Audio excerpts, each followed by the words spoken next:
Hello, I just wanted to let you know that the Scribble Showdown tour is coming back. We'll be going to these places on these dates. If you're interested, then check out the link in the description. Otherwise, enjoy the video. Also, I have facial hair now.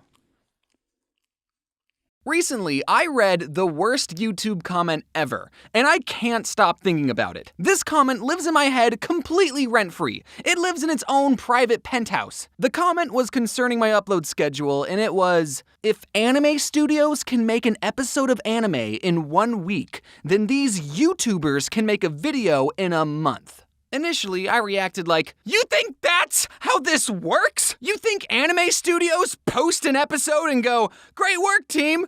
Well, time to make the next episode this week. Hope none of you have any plans. I know the working conditions in Japan are bad, but sheesh. I guess all the animators are just slacking off between seasons then, huh? And as I thought about it more, I realized, I can't get too mad.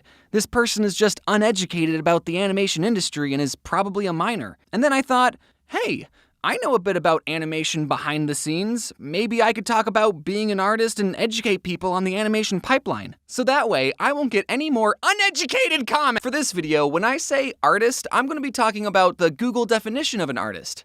Noun, a person who produces paintings or drawings as a profession or hobby. You know, the pen and paper artists. I'm not really going to be talking about artists who make music or birthday cakes or take black and white photos of sunsets because I want to talk about cartoons. I make cartoons. Now, it should come to no surprise that I'm pro-artist. Well, not a pro-artist. Are you kidding? I know my skill level. I still can't draw fingers. What I'm saying is I will support anyone who wants to make art. If you're making art as a hobby, then that's a really great creative outlet, and having something physical as an end result is incredibly rewarding. But if you want to turn making art into a full-time job, you might want to sit down and consider a few things.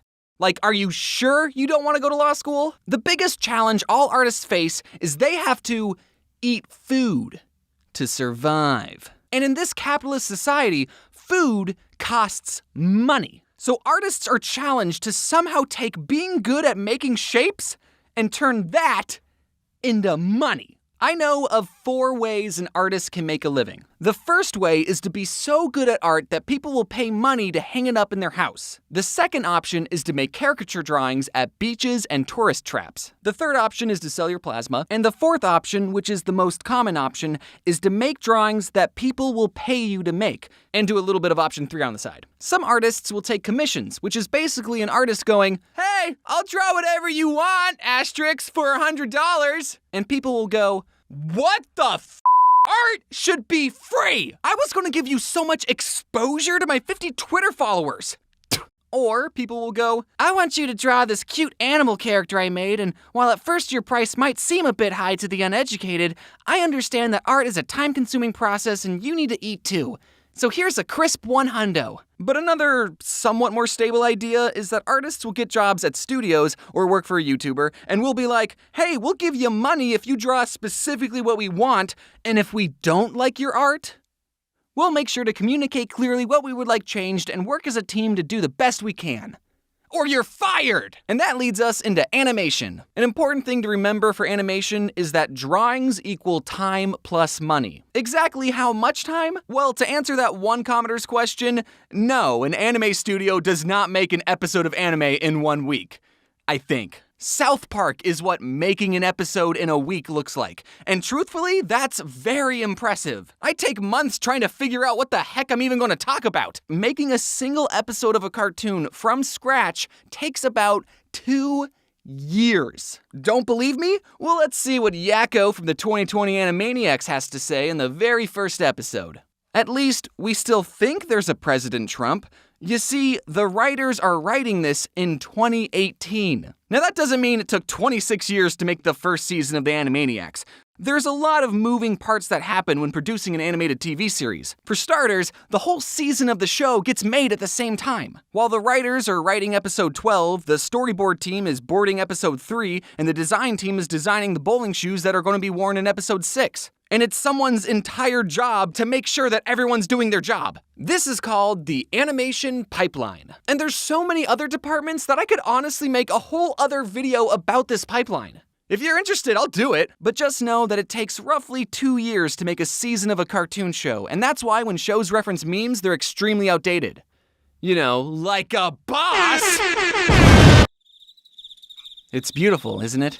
This exterior nighttime city skyline background? This background was drawn by one of my background artists, Annie Loomis, and it took 7 hours to make. And it was used specifically for this clip. If it wasn't for the Cats movie, I would have thought Hollywood knew what they were doing too. It lasted for 4 seconds. 7 hours of work, 4 seconds of content.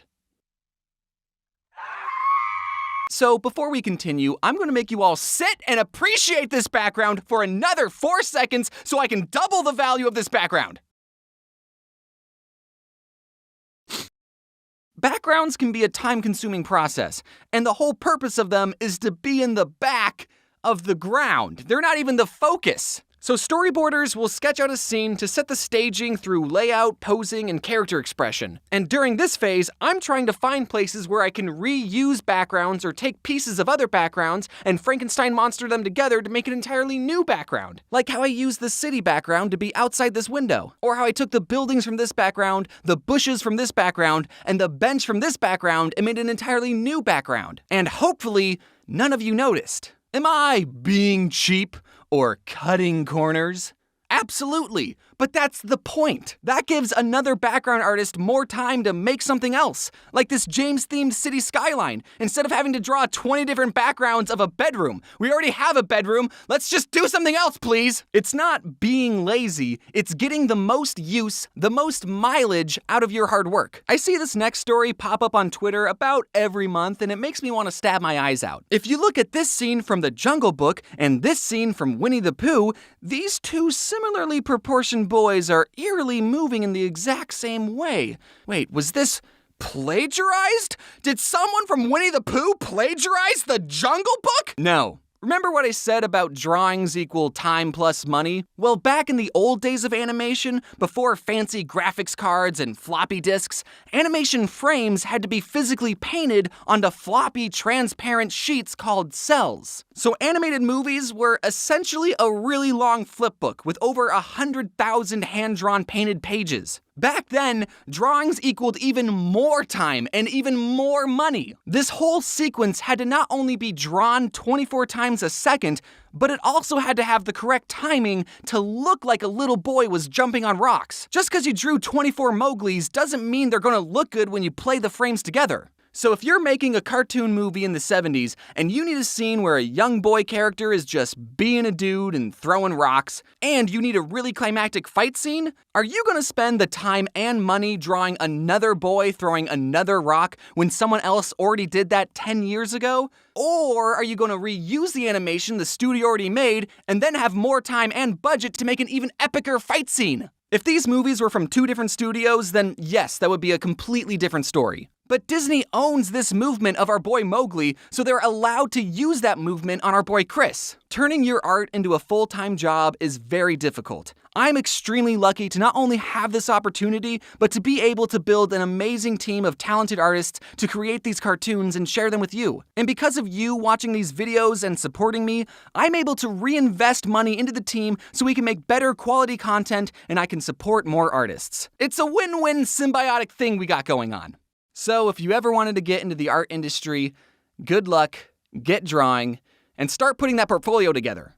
I hope you all enjoyed this art rant. Considering that this video was all about artists, I of course have to give the biggest shout out to all the people on my team who made this video possible, so thank you everyone. I also want to clear up a line I said about how I will support anyone who does art. Obviously, if your art is offensive or harassing others, then that's not chill. I just didn't want to derail the video and give that caveat in the middle of a video, so I'm doing it now. And big news! My board game Cafe Chaos is now available in Target just in time for the holidays, or if you want to buy it online, the link will be in the description.